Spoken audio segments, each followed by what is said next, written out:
Good evening and welcome. My name's Lewis Biggs.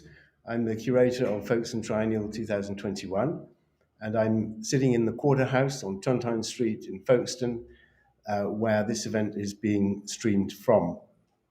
And we have some live audience, and we have other people joining us from everywhere. Thank you very much for being with us. I'm going to just say a few words about the context for this talk and two other talks that follow it, and then I'm going to introduce our moderator for tonight, who will in turn introduce our speaker. But I wanted to give the context of the exhibition, which is called The Plot, and it's called The Plot in order to try to draw attention to the interface between materiality and narrative, which is something which artists work with all the time and which placemakers need to work with also. And within the plot, the exhibition, there are three subplots, routes, one of which is a medieval route and focuses on water and miracles. Then there is an Enlightenment route, which treats the town as a body, and that's where the idea of the circulation of the blood comes in.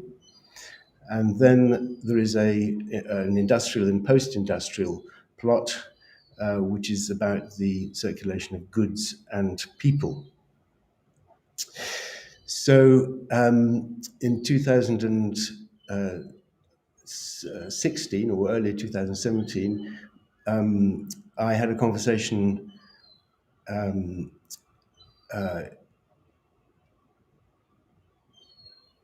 with Christopher Houghton Budd about town planning in Folkestone, and out of that emerged his proposal for an artwork which was not unfortunately commissioned for 2017 Triennial, but which has finally been commissioned for the 2021 Triennial, and it's as relevant today as it was 4 years ago. And I'm delighted that Christopher is one of the artists to be commissioned for this Triennial. Christopher Houghton Budd is an economic historian as well as an artist, and he has views on many things, including the idea that he should contribute to the Triennial not only with an artwork but through organizing some talks. And tonight's talk is the first of those talks. So now I'm going to hand over to Christopher, and he will carry on from there. Thank you very much, Christopher.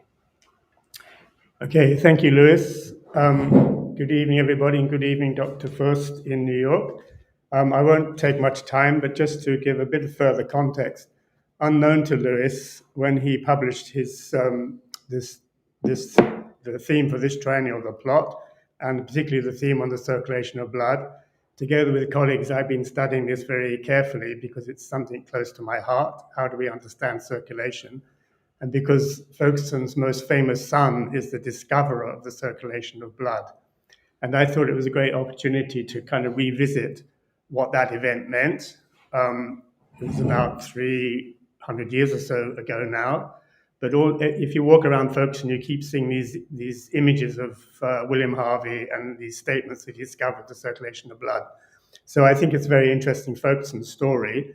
If it's been updated, which is what I'm hoping, that's also interesting because Folkestone has a kind of unspoken reputation for inaugurating things. And so my suggestion was that I would organize or curate even 3 talks about circulation, but using the talks partly as factual, what are the facts about circulation, but also what is our narrative, what is our understanding or even our imagination about this. And maybe we're going to have to fall between the gap between those two things, what we think is the case and what we imagine. And so I thought of having 3 talks, medicine this evening, finance, and then urban space, and they'll be in that series. And what I hope is that we learn about circulation of blood this evening, or we can revisit that, but also we bear in mind that's a metaphor for circulation in a wider sense. Now, just for the process, Dr. Furst is going to speak for maybe 40, 45 minutes to present his material, so to speak. Then we'll have 10 minutes or so to collect questions, because what we want to do is have a group of questions, and then Dr. Furst will respond to the group of questions rather than a kind of QA one-on-one. And then he will, so to speak, have a second bite at the apple, and we go until 8 o'clock fairly punctual. So that's the process. The people in the audience have had explained to them how that works, so let's hope it works. And then it's just for me to introduce Dr. Branko Furst. He's a consultant anesthesiologist, trained in Ljubljana, has practiced in London, Texas, and now in Albany, New York. And he's the author of a book, The Heart and Circulation, an Integrative Model, in its second edition, published by Springer. And I'm not going to say any more because maybe Dr. Furst can say what he needs to say about himself. I'm just looking forward to the talk. And without further ado, I'm just going to hand over. So I hope you can hear us, Dr. Yes. Furst. Okay. Yes. Yeah. So yeah, thank you, Christopher, and thank you, Louis, for your introductions and for having invited me to participate in this year's at this year's festival. My regret is that I'm not able to be there in person. I would have very much wished to be there because I think it would have been much more, I think, the direct experience, and that's what Harvey was all about.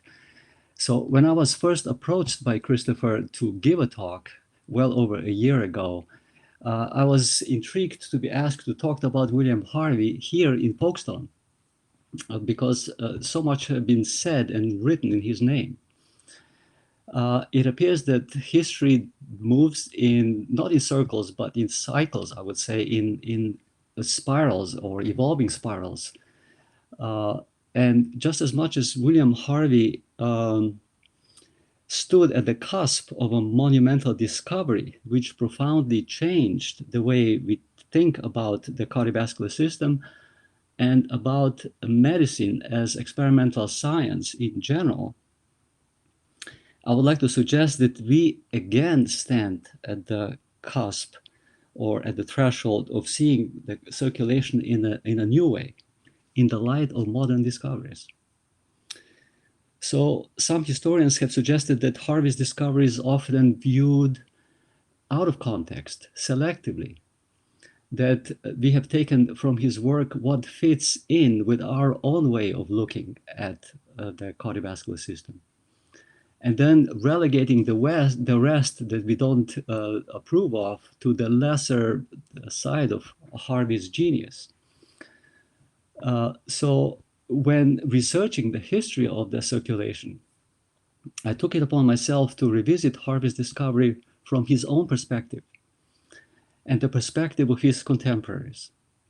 So without much further ado, before we revisit Harvey, let me just begin by summarizing the current understanding of the cardiovascular system, and then we will talk about the Harvey's discovery. So let me put my slides on. I will share screen.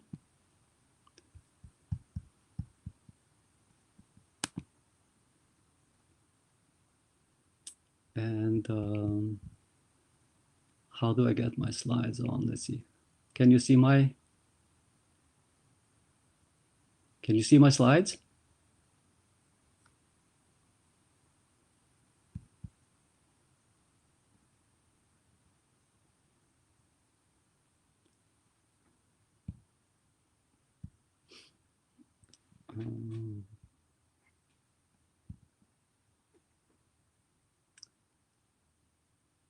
So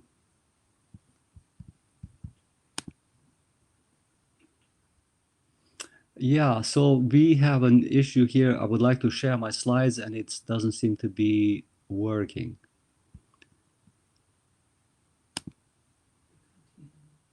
Yeah.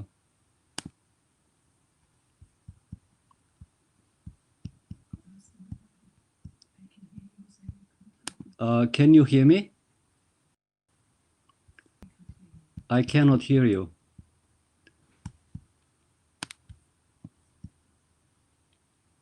when you are ready.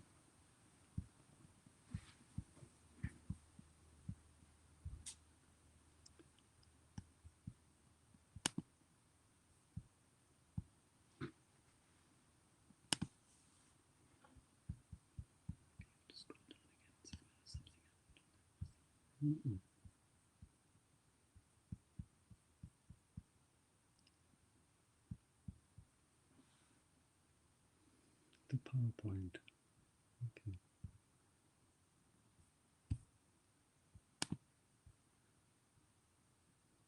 Can you see this?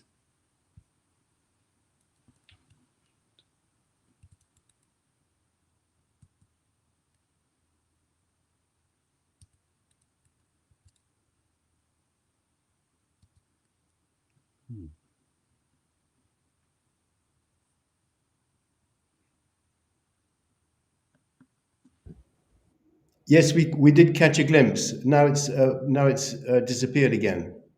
Okay, can you see now? Yes, we can. That's good. Yeah. Okay, all right. So this is my title slide, which is called William Harvey, the Man on the Cusp. And so let us start with the modern perspective of the circulation of the cardiovascular system. So when we open up any textbook of cardiovascular physiology or medicine, you will come across this chapter, The Heart as a Pump. And in it, the author will tell you how the heart, a hollow muscular organ, which weighs about 300 grams or so, equipped with chambers and valves, pumps about 5 liters of blood each minute, known as cardiac output, by creating a pressure gradient between the left side of the heart, which is depicted here in red, and the blue side of the heart, which is depicted here in blue, through the systemic and as well as the lung circulation, and therefore pushing this blood, say 5 liters a minute each every time. And what they do not tell you is that the blood is a very viscous fluid, about 2 to 3 times more viscous than water. And the fact that the heart is pumping this blood through a jungle of capillaries with a total of blood vessels with a total length of about 100,000 kilometers. So this is about 10 to the 13 of capillaries. So a tremendous resistance that the heart will be facing. And here I just have a little video of the red blood cells coursing through the smallest blood vessels. Here, those are the capillaries, those are the cells, and about 45% of blood are the cells, cellular components. So considering that the heart pumps about 7,002 liters of blood per day, which amounts to about 2.2 million liters of blood per year, and in an average lifespan of 72 years, 1.6 billion liters of blood. So this is really a prodigious task, which the heart is probably not able to do. So there is something else here at work which we need to look at. And it is no wonder that there has been a long-standing argument amongst the specialists, in other words, physiologists and clinicians, as to how the heart is able to achieve such a tremendous task. So here we have then, and this is like the modern, I would say, argument which is going on between two groups of researchers. The first group says, well, the heart is a pump and there's nothing else to it because there's nowhere else that the energy for this circulation of the blood can come from. And this is supported by the law of conservation of energy and so on and so forth. And simply they're saying that cardiac output as a pump is just a multiplication of stroke volume, which is what the blood ejects with each stroke, with each beat, and times heart rate. And so I have called this a left ventricular view of the circulation because the left ventricle is the main source according to this view of blood propulsion. So I would say this is a more engineering approach to the circulation. Now, in contrast, we have this other more phenomenological approach to the circulation, in which the heart plays a secondary role to the peripheral circulation. In other words, this view purports that it's the metabolic demands of the tissues and the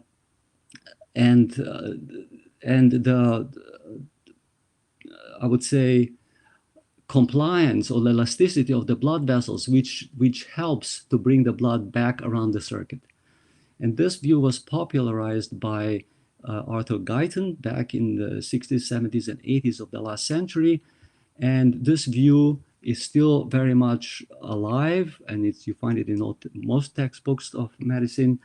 But the argument continues. So, without trying to go into technical details, which they are, believe me, numerous, I would just like to present you with 2 or 3 examples from clinical practice, okay? Just to see how acute this problem really is. And here I have a slide which depicts a case which I was involved with, of a lady who was in her 60s, came to our hospital with severe cardiac and peripheral vascular disease. And she had no circulation to the leg, and she needed surgery. And before this was done, she was assessed by our cardiologists, and they did an ultrasound exam on her. And this is what they found. But before I can show you her action of the heart, I would like to show you the heartbeat in a normal person. And the way this is done is that the ultrasound probe is simply placed on the chest, and then depending on from what angle we are viewing the heart, we will see different cross sections. So this is a 2-dimensional view of the beating heart, normal heart that is. And here you can see this is the left ventricle here, the right ventricle here is in the front of the chest in this particular view. This is the aorta and aortic valve, the left atrium, and so forth. So just you got the idea what the beating heart looks like. And here we have the same view of this patient that I was involved with. And look at the heart in this case. So the body of this heart, this is the left ventricle here, which is marked by these 2 red arrows, is really not moving at all. This is known as a akinetic or dyskinetic heart in a technical jargon. And here we see the base of the heart where the valves are. So the valves are opening and closing, which is absolutely essential for the action of the heart. But the heart is really not ejecting anything. So while the normal ejection fraction, in other words, the amount of blood that the heart ejects with each beat is about 50% of its volume. So the heart does not collapse all the way. There's about only halfway through in the cardiac cycle. But in this lady, this patient, the ejection fraction was actually 0. So you think, how is it possible that this heart is actually pumping the blood around the body when it's actually not working except for opening and closing the valves?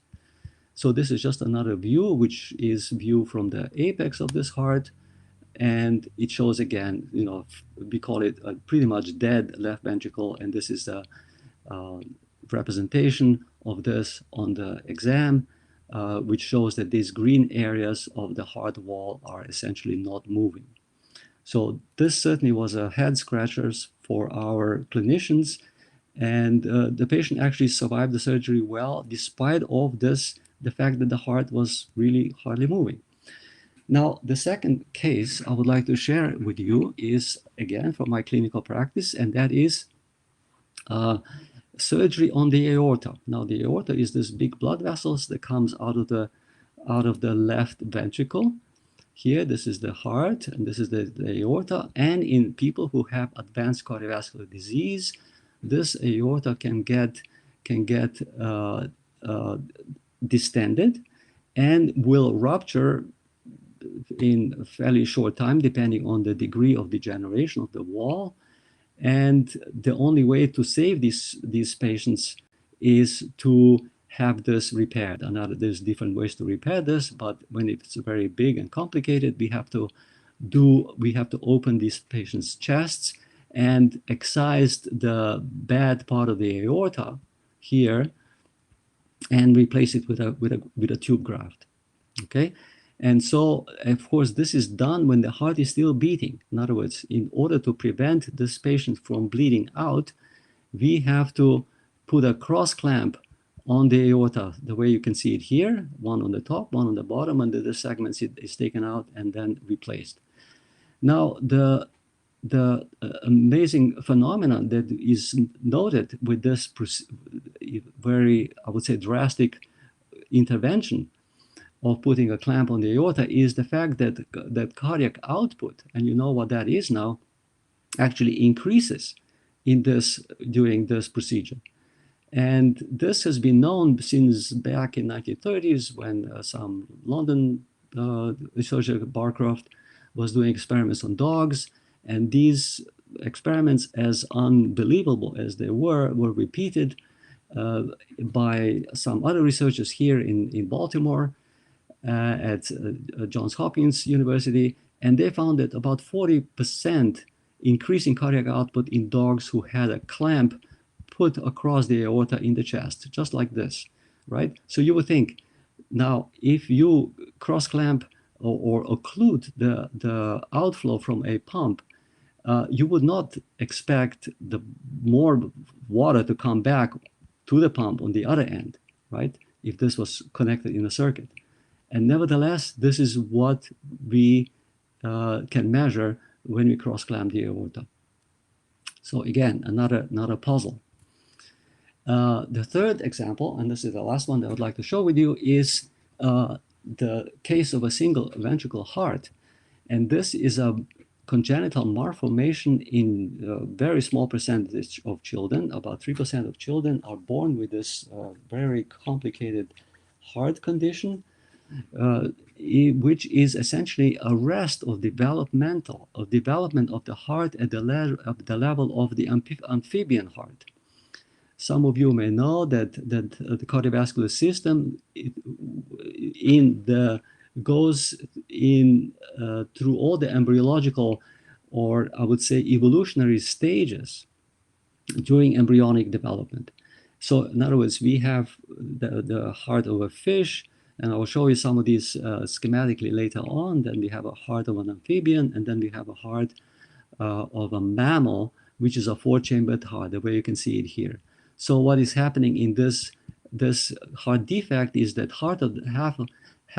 one of the ventricles is missing. So we have two atria, but only one ventricle. And of course, these children will die within the first or second decade of their lives, depending on severity of the condition. And however, since 1980s, when this wonderful French surgeon, Francois Fontaine, devised a very ingenious operation to help these children. And what he had done is, and this is a staged operation, which takes 2 or 3 years in two different occasions, is what he had done is he had connected the flow from the upper part of the body directly to the pulmonary artery. In other words, the blood returning from the upper part of the body is ducted or shunted directly to the lung, and then another year goes by, and then these children come back for the second operation, whereby the blood from the lower part of the body is connected directly to the lung circulation. So we bypass the right heart completely, and so as you can see here schematically, so the right heart is bypassed, and then the left ventricle then is supposedly pumping the blood not only to the systemic circulation, but also to the lung circulation. So again, the heart supposedly doing a very prodigious task. And so here you can see now a magnetic resonance imaging of a blood circulating in the normal heart. Okay, and so there's a little stuck here. So we have to give it a little bit of a push. And you can see the blood on the red side of the heart is the left side of the heart. This is the red and orange. And the blue blood is the blood of the right side of the heart, which is not going to the heart now, but directly into the pulmonary, into the lung. And here's the same technique, which shows this connection here of the blood from the upper part of the body and lower part of the body, which goes directly into the lung through this vessel here, and a single ventricle, which is then pumping the blood into the aorta here. Yeah. So this was now my preamble, so to speak, to the historical perspective on the circulation, so that we can then see how William Harvey understood, and in his own time, the thinking about the cardiovascular system. And then we're going to put both together, William Harvey and the modern view of the circulation at the end. So you all probably are familiar with the fact that Hippocrates was the father, so to speak, of modern medicine, living in 5th century BCE.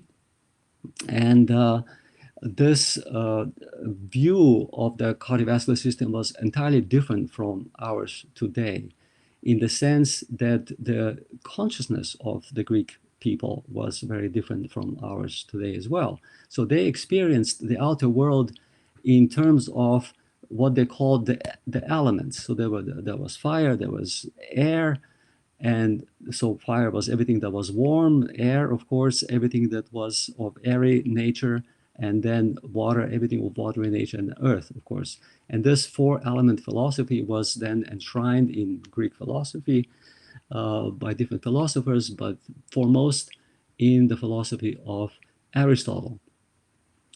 And so rather than having this, I would say, more hands-on physicalistic approach to medicine, the Greeks had what is known today as the humoral medicine.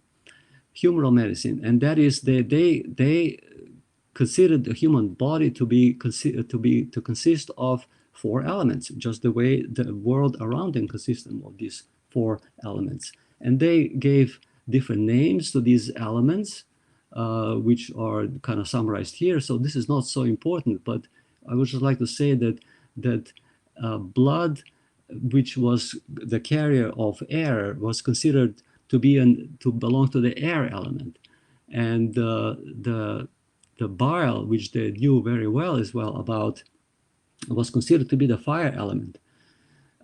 So, as I say, this is not very easy for us to understand, but if you study the Greek medicine, then it makes a lot of sense. So the point being that they had this, the upper and the lower elements were considered to be the soul and the spirit of the world, so to speak, and the lower element was the lower part, in other words, the earthly part of this macrocosm, so to speak.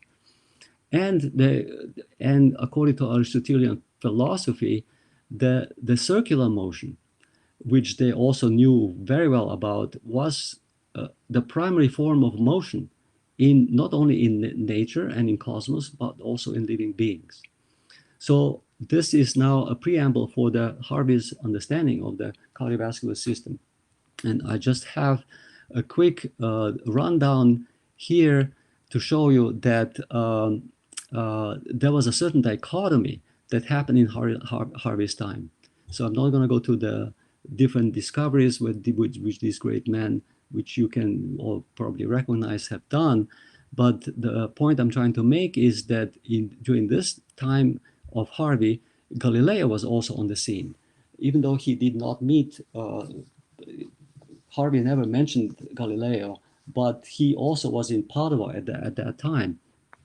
And of course, he is the father of modern physics. And this was the era where the time where the Greek science was, so to speak, rediscovered, but in the light of modern developments. And those developments were the discovery of natural laws, which in turn were used to interpret the workings of the human body. So we have this new understanding of how the human body works on the basis of discovery of the physical laws as well. Of course, this went down to Descartes, as you all know, has responsible for the Descartian view of the world, right? And so here we have a more, I would say, mechanistic view of the human body in a certain sense compared to what was originally there from the Greeks. And the other view to which Harvey very much still subscribed was the vitalist view. So they subscribed to this living nature, so to speak.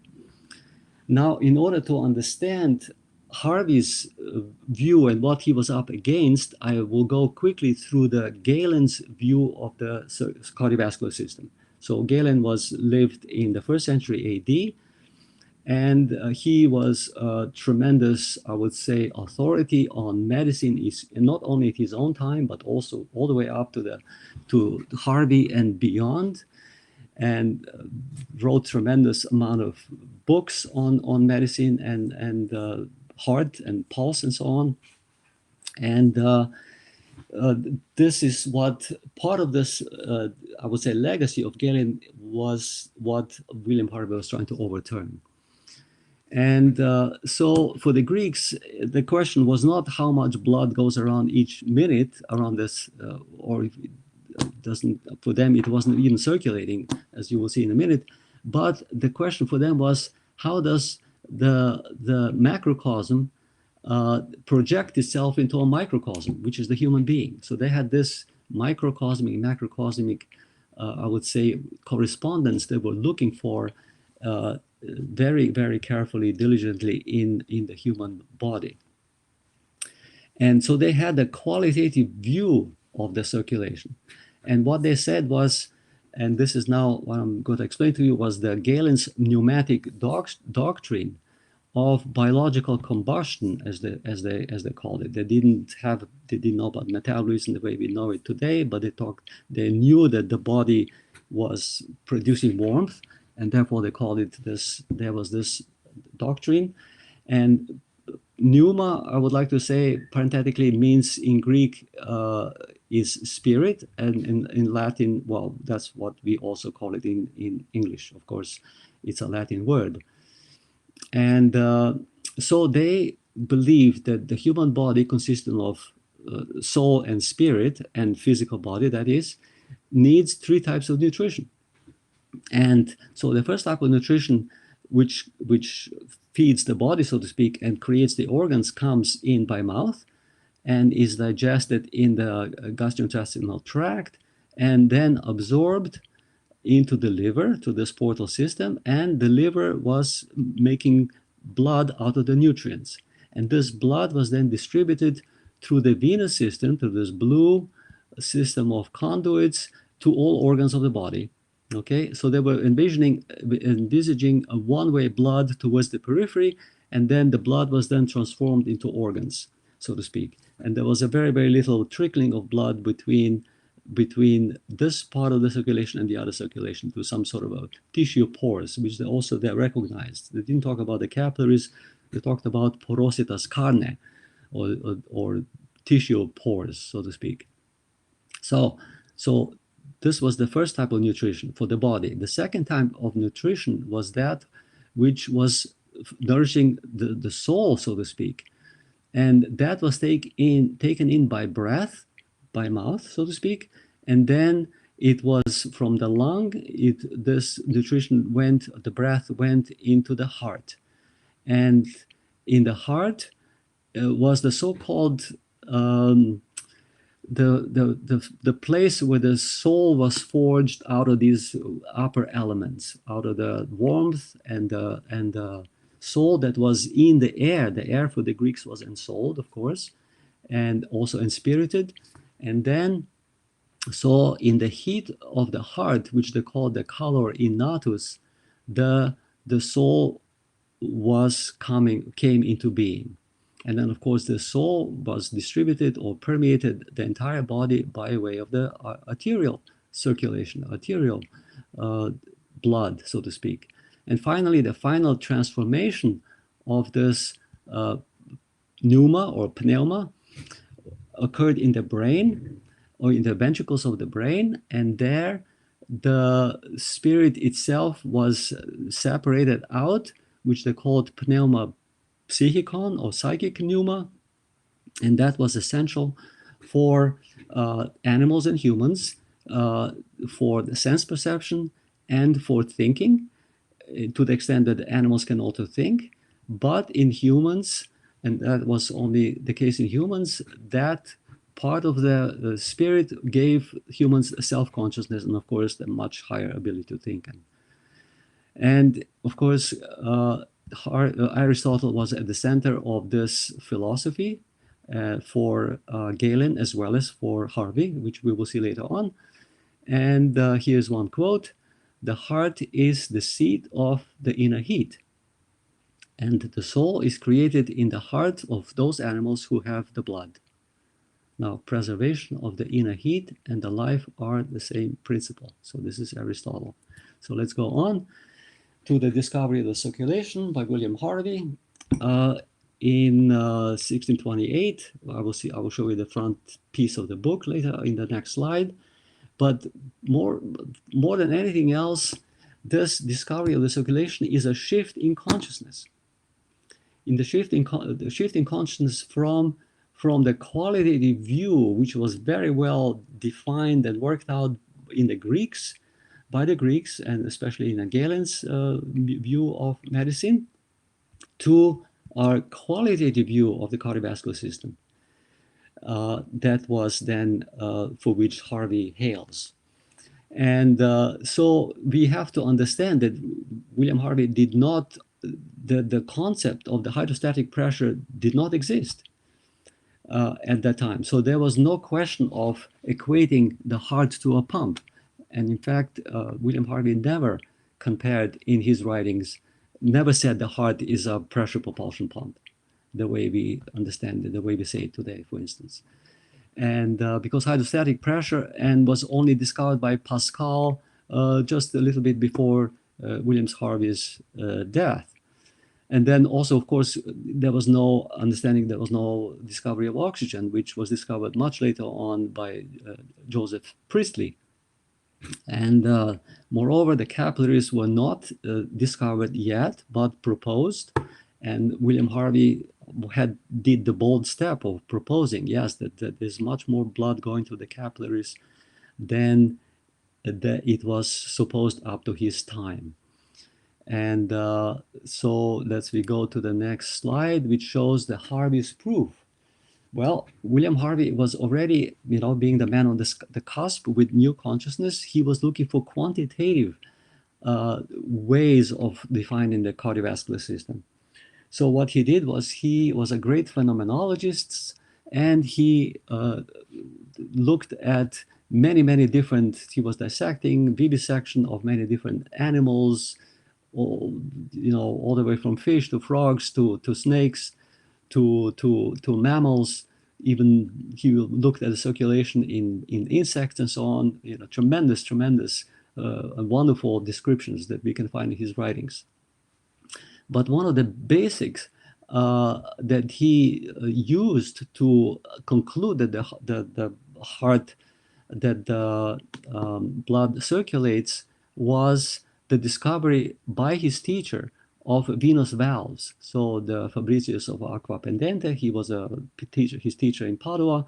He dissected veins, and he discovered that veins have valves, and which means that the blood can only flow one way in these valves. And indeed, Harvey used a very simple experiment by occluding the arm, putting a tie around it, a ligature, and then he was showing by milking the blood in one direction, the blood would only flow towards the heart, not backwards, because it was prevented by the veins of going in the other direction towards the periphery. So this was one of the most important proving points that he used.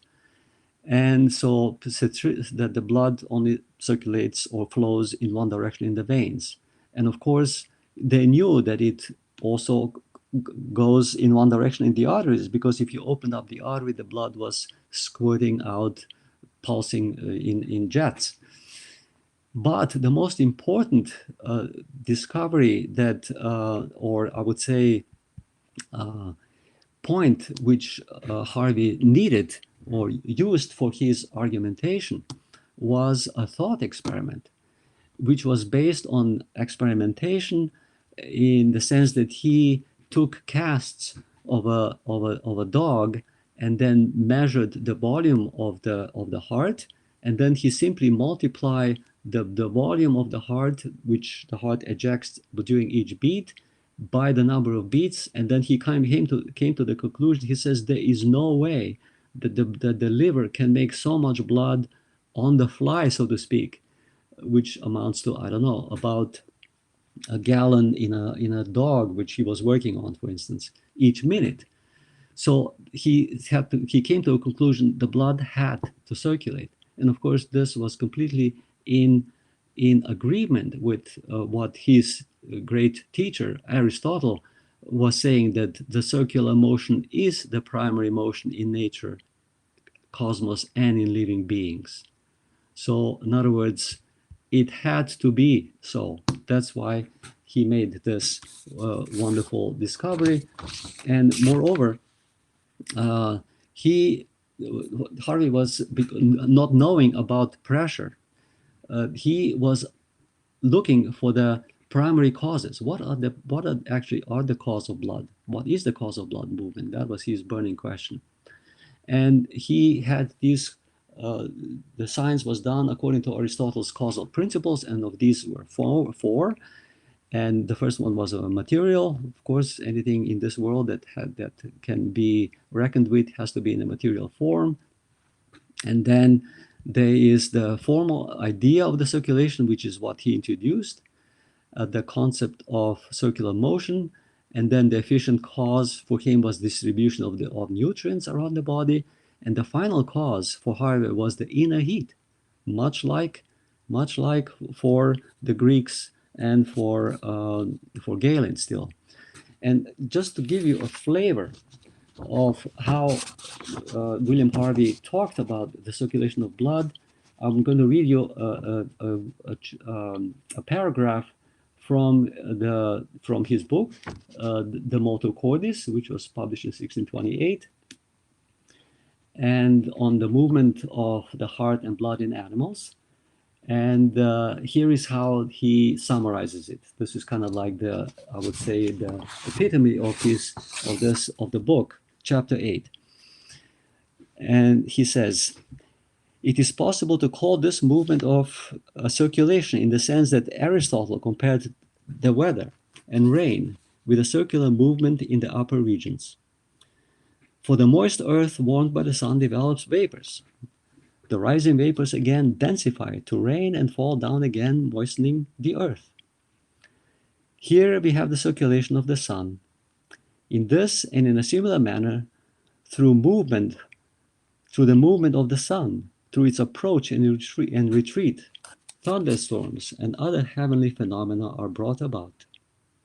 So also, it could possibly happen in the body that all parts are nourished, warmed, and vitalized by the way of a warmed, perfect, vapor-like spiritual, and, if I may so express myself, nourishing blood, whereas the blood in the various parts of the body is cooled down, densified, and weakened, and therefore returns to its origin, to the heart, its source, to the altar of the body, in order to regain its perfection. There, through the naturally powerful fiery warmth, this treasure of life, liquefied anew, is impregnated with spirit and with balsam, as it were. And from here it is again distributed. And all that is dependent upon the beating movement of the heart.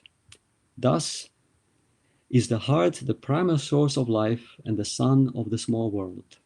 Just as the sun, in the same relationship, deserves to be named the heart of the world. By virtue of this force and its beat, the blood is moved, brought to perfection, nourished, and preserved from decay and disintegration. By nourishing, warming, and vitalizing, the heart in turn provides service to the entire body. This household god, the basis of life, the originator of all being. The heart is the root of the lives of living beings, the lord of them all, the sun of the small world, upon which depends all life and form, which radiates all freshness and all force. So, a fairly powerful statement. Now, as I mentioned, Harvey was a wonderful phenomenologist, and I would just like to share with you what William Harvey would have seen when he opened up the eggs, as many of us have done who have done any sort of research on the cardiovascular system. I have opened many eggs, believe me, and this is what one sees, all right? And what he described was a jumping point, which he called punctum saliens in Latin. Of course, he wrote all his books in Latin. And he would say that the blood is the principal portion of the body, the principal part of the body, prior to its receptacles.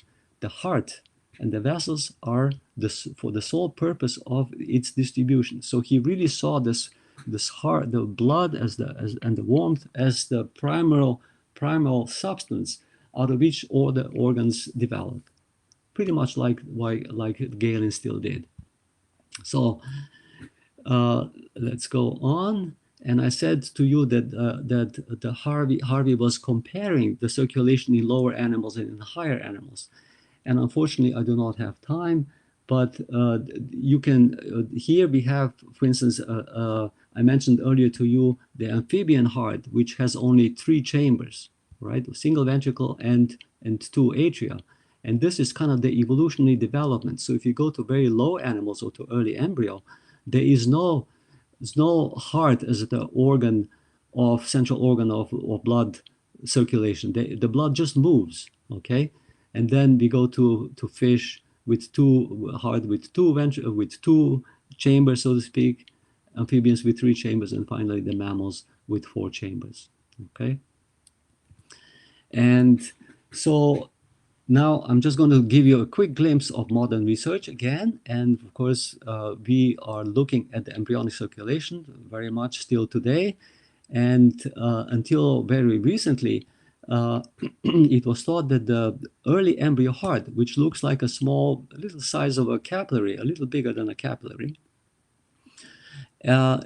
moves the blood by peristaltic motion. In other words, it was thought that the peristaltic wave sweeps from the base of the heart until the end of the heart here, and just kind of milks the blood along its lumen, just the way the esophagus, when you're swallowing a bolus of food, is milked down into the stomach. And so we have a lot of these peristaltic movements in the body. So all the gut works that way, the ureters work that way, the bowel system works in a similar way as well.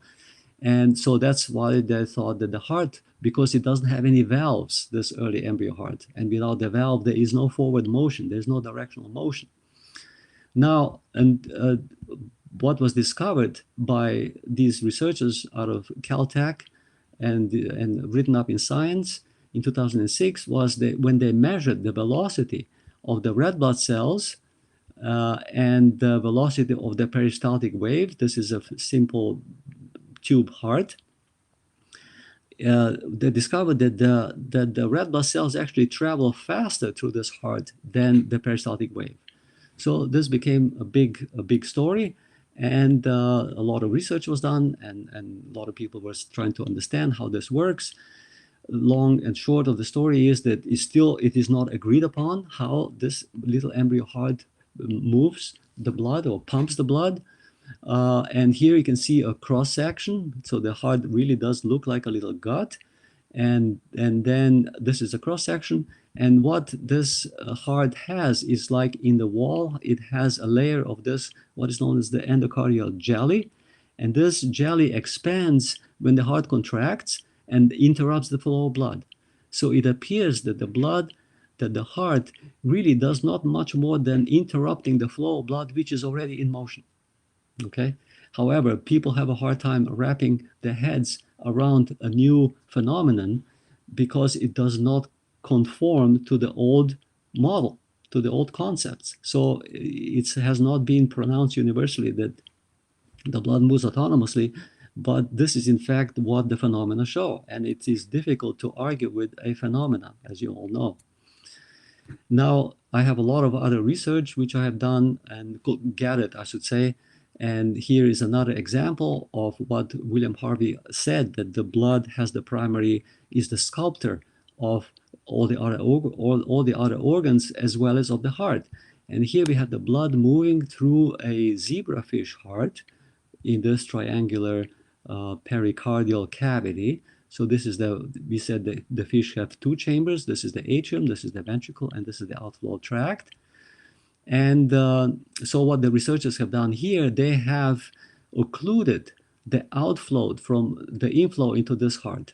So here's the controlled experiment, whereby the bead does not occlude the flow of blood, but it allows it to form normally. So this is the normally developed heart. And those two experiments show the heart which is not developed, which contracts vigorously, but does not develop because there's a bead here which does not allow the blood to flow adequately through the heart. And here the bead is that prevents the blood from flowing out of the heart. So it's a condition which is not compatible with normal development. So I don't think I have too much more time. Just show you a couple more examples here that the heart is really an organ of restraint. What it does, it takes the flow of blood and it stops it down temporarily. And during that stopping down of the blood does these vortices in the chambers, and these vortices can be recorded already in the embryonic heart by special techniques. And this is the way the vortex is formed. You have the fluid going in this direction, hitting an obstruction, and then you have a pair of vortices happening here. So this is kind of like just a schematic representation what could bring about the formation of the heart, so to speak. And you can see the vortex movement of the heart, which I showed you already before. Okay, so this is the vortex, which actually tells us the heart really impedes, rhythmically interrupts the flow of blood, and this is the reason the blood forms these vortices. But the heart muscle itself is kind of frozen as it were in time, vortex. And you can see here there's a special technique which shows the course of muscle fibers. This is seen from the bottom up, and this is seen looking at the heart from the top down. And you can see a whorl here, two vortices, one going out and the other one going in. And of course, wonderful anatomical work has been done on the heart, and James Pettigrew, as a famous Scottish anatomist, showed about 140 years ago already that the heart, and in this case he was dissecting a sheep heart, it consists of two, as it were, nestled vortices, one inside the other. And unfortunately, I do not have time to go into more detail, but this is a fascinating discovery, which also tells us about the true nature of the heart. And you can see here, this is what he said: the arrangement of cardiac fibers is a Gordian knot of anatomy and holds the key to its function. That's what he said back in 1908. So this brings us back to our historical cascade. And if we continue down along this line, we come now to more recent times, to the beginning of the 19th century, or let's say to the 19th century, with Ernest Starling and Otto Frank, who were doing then further experiments on the heart, on the isolated heart preparation. So these researchers took the heart out of the body of the animal, and they were doing experiments on this beating heart, and therefore deducing the law of the heart, which is something which is at the center of medical thinking today. And of course, all this I would say mechanistic thinking about the heart, which is so important, and without which we would not have the cardiopulmonary bypass. In other words, the ultimate pump which keeps the patient alive during open heart surgery. All this, I would say, mechanistic thinking produced fantastic discoveries. There's no question about it. However, we parallel to this thinking, there's this, I would say, vitalist model to which Harvey subscribed as well, and which essentially says we need two sources for movement. We need the heart on the one hand and the periphery on the other hand. So it's a kind of reciprocity between the two. And this was called force from behind, and this was defined as pressure. And the force from the front, which was suction, those were the concepts which were still in the books up until 1950s, until I would say this stream completely took over.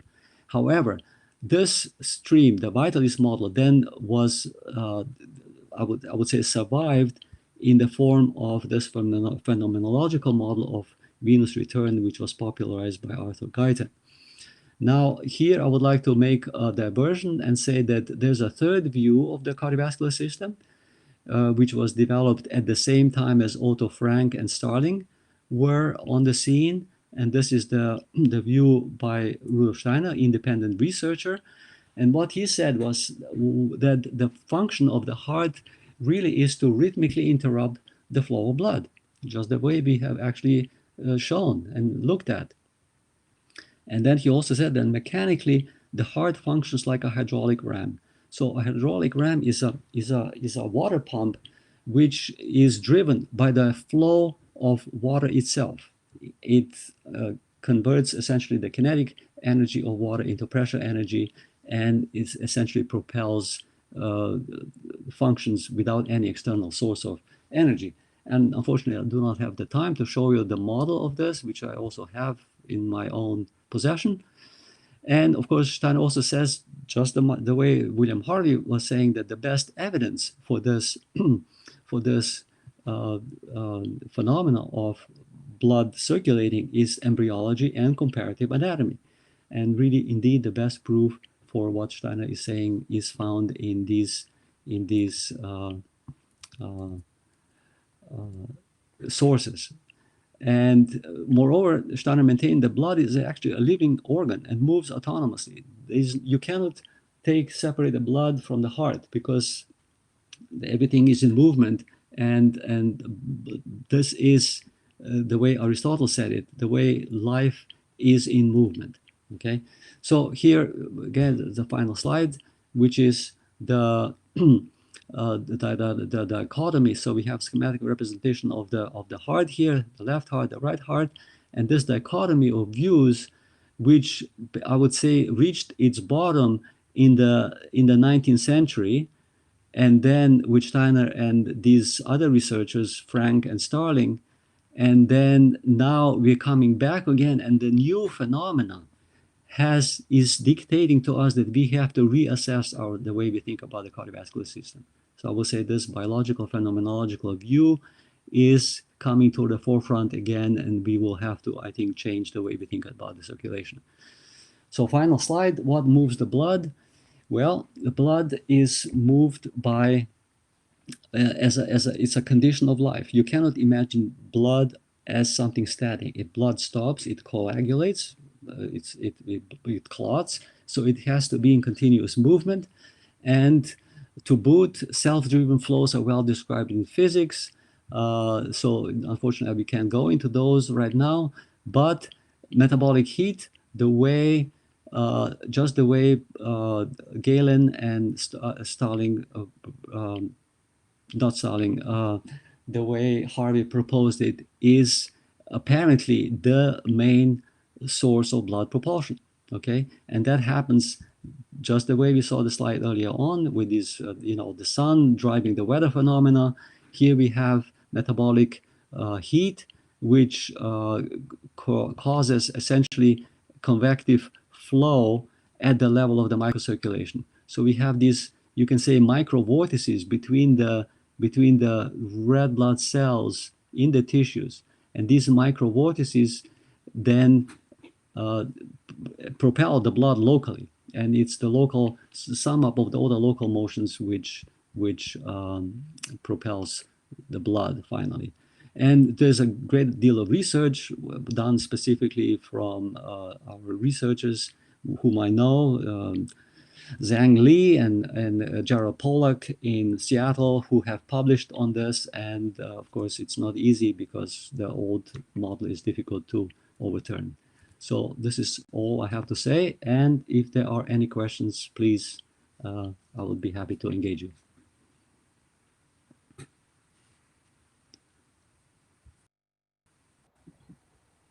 I think, am I on? Oh yeah, hi. So thank you enormously for that presentation.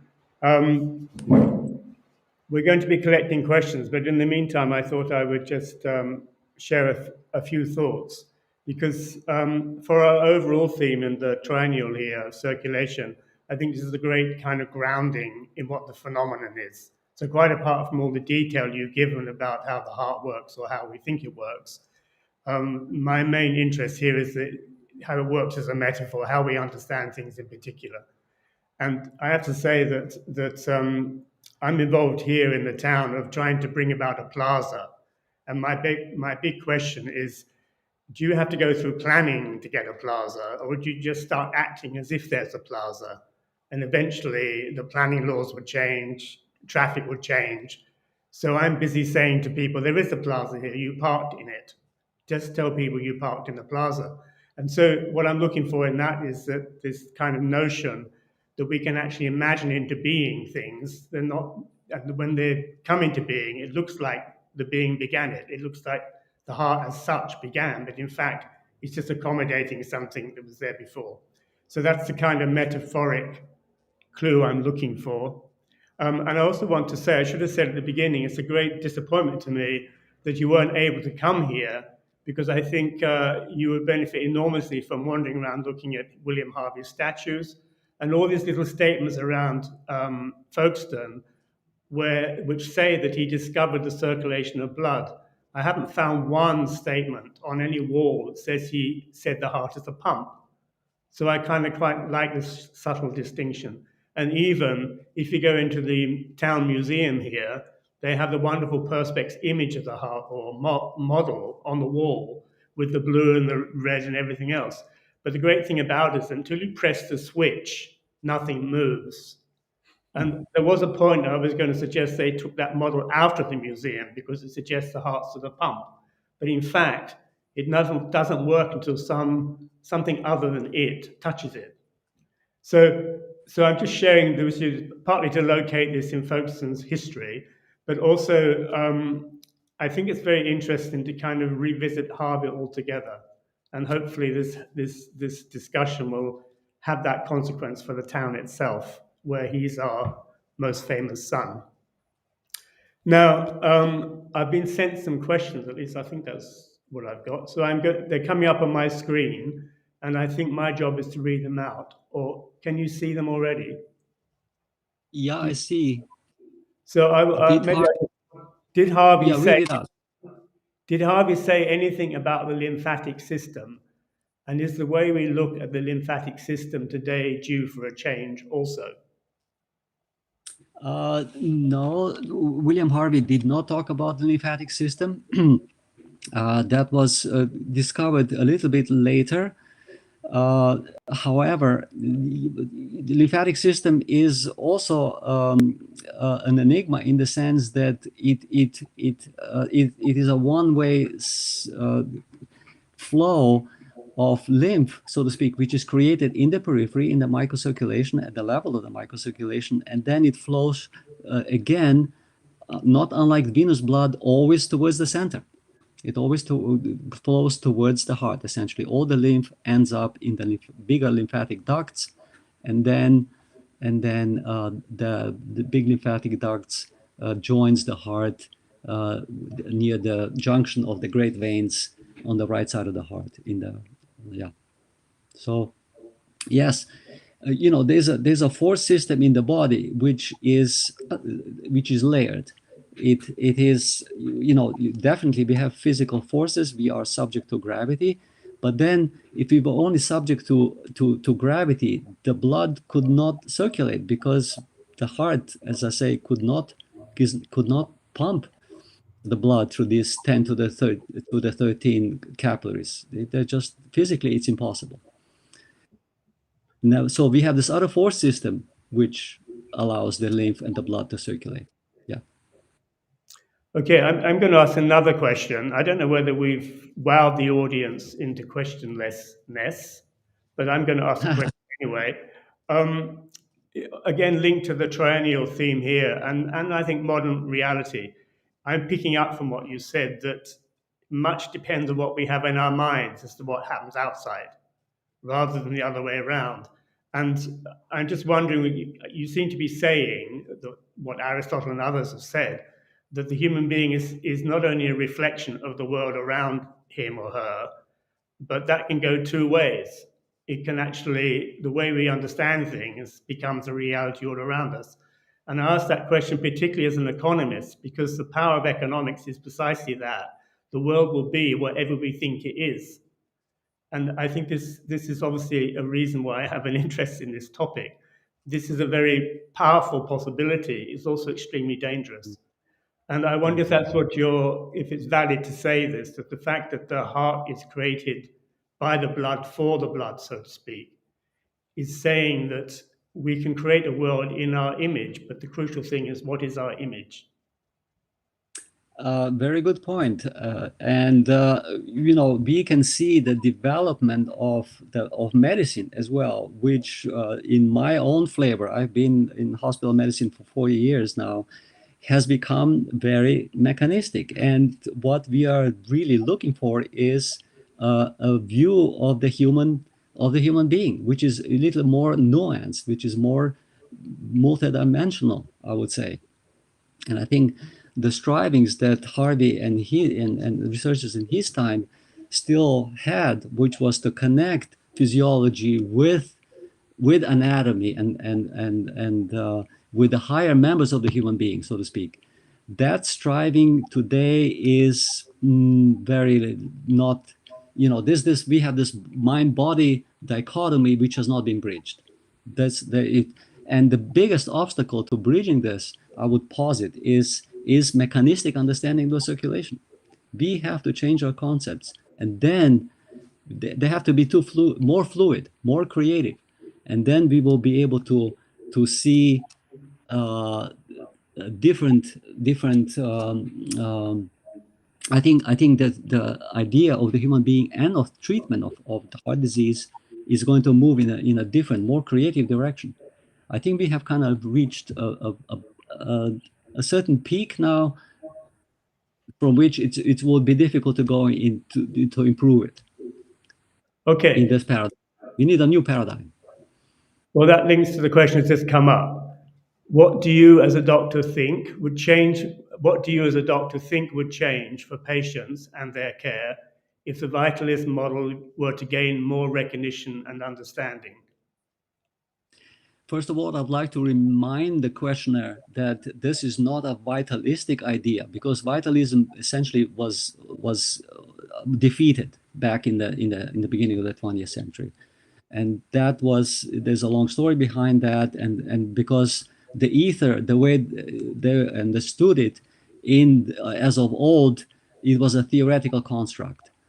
What we need to do today is to develop new concepts about, I would say, and these concepts are alive in biology today in the concept of emergence. In other words, that the human being is a multidimensional kind of layer, being, and those dimensions need to be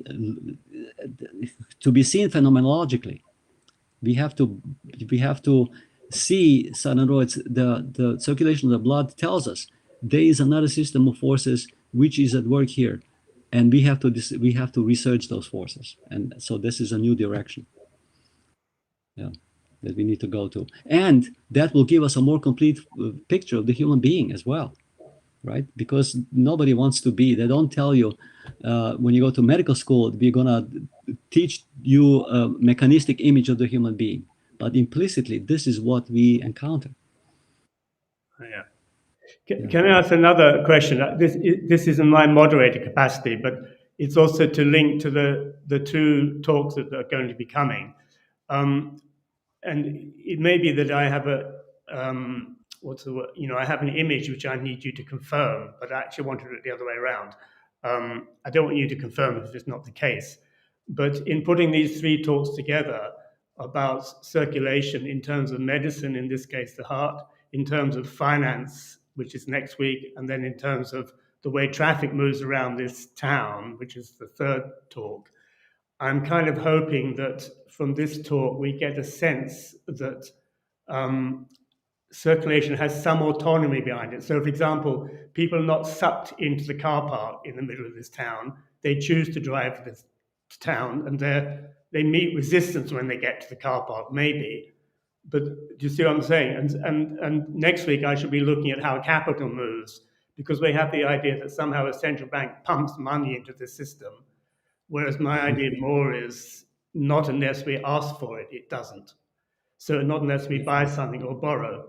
So that's my kind of moderator question for the whole series. Is it a kind of valid assumption on my part that in this particular example, we have a kind of concept of circulation which we can use in particularly other two areas? Or am I just hoping you confirm my thesis? I think it's an excellent thesis in the sense that there's a world of difference if you were to be pushed around in a wheelchair around the town, sightseeing in Folkestone, or if you're walking around on your feet, having your own will, where you're going to go and what you're going to look at. I think there's a world of difference. And that is the difference between the blood being pumped around the body and the blood moving the way it's supposed to move to satisfy what the tissues need, right? Because the heart can only know what the tissues need when the blood gives chemical messaging to the heart, so that the heart then, as the brain of the circulation, directs the blood to different parts of the body, so that all the organs can be nourished according to their needs. Is that the idea of central bank, or is it the idea of where the money is basically made and needs to be? If that's a good analogy. These are the big questions. From where I'm sitting, I can see a wry smile on the statue of William Harvey exactly across the street here, but kind of. I'm wondering, we don't seem to get many questions from the audience. So is there anything you wanted to add that you haven't been able to say yet in your presentation that you feel we need to know? Well, I would just like to say that I very much hope that William Harvey's texts will be revisited. I think this is a great time now that we spend more time at home, and because it really is he's such a wonderful phenomenologist, and it's his language is so alive. Even in translation, it comes through very alive. And the questions that he was dealing with are so much more comprehensive than we can generally imagine. I mean, we live in the time of this compartmentalized, specialized medicine. We are all, I would say, boxed in our own specialties, and there's very little crosstalk. And this is the reason I have not been able to have much success in convincing my colleagues to look beyond their specialty, because the overview is lacking, and the overview really this is what is human, isn't it? That we can kind of look at the big picture rather than be busy with details, because that has been I think the lesser part of medicine, to which I think is yeah, it's not doing it much service. Okay, So, I'm now going to do something very unzoomy and ask a question to the audience, who I can't see, but I hope they can see me. Why do we have a dearth of questions? Are you all convinced by what Dr. Furst has said? Or are you sitting there kind of wondering what this is all about? Or I'm just intrigued because in theory, this is so radical and so kind of controversial. I thought people were going to be jumping up and down. And also, I should say that there's some paramedics looking in online, and I've asked them to email me something, and they haven't. So normally they would be very resisting of what you said. So I'm just wondering, audience, is the silence of consent, or what's going on here? Because I can't see you, the audience, I mean. I don't know if someone can communicate back to me from the auditorium.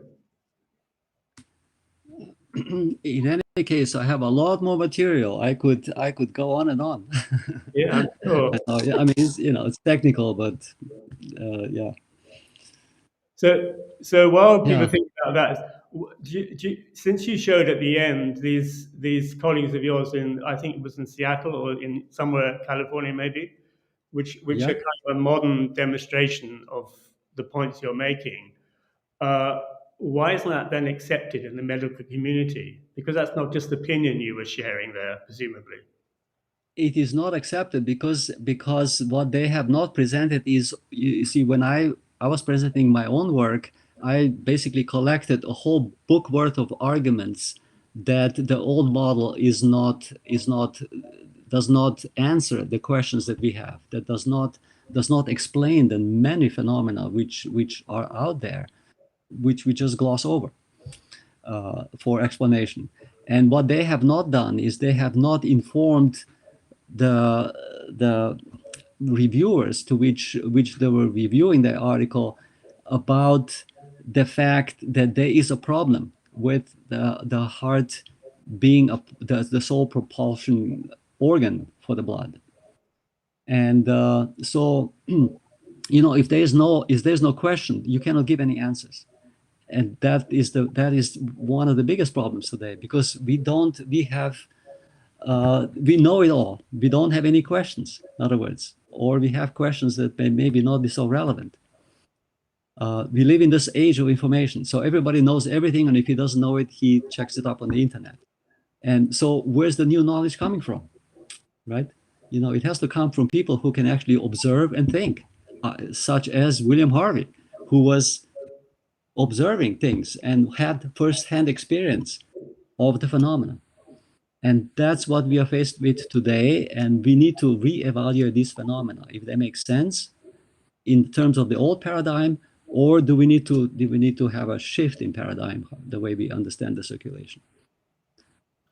Okay, well, we're still not getting any questions, so I think we'll just have to assume everyone's very, very happy. They've been able to get their head around it, thanks to your great presentation.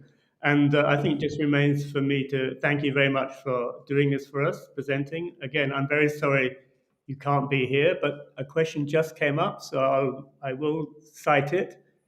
Does the fact that we're using an old model mean that the medical treatment for the heart we have today isn't as effective as it could be? Absolutely. I think the medicine would be a lot if we had put so much research and development into these new ideas. I think medicine would be in a completely different place. Absolutely. Yeah, very good question, and answered in the affirmative. Okay, so maybe we bow out at that point. Thank you very much once again. Thanking everyone online and thanking everybody in the auditorium. And hopefully we will see you here in Folkestone in person one day. Thank you very much. I would very much. You're very welcome. Thank you so much for inviting me. Okay, bye-bye.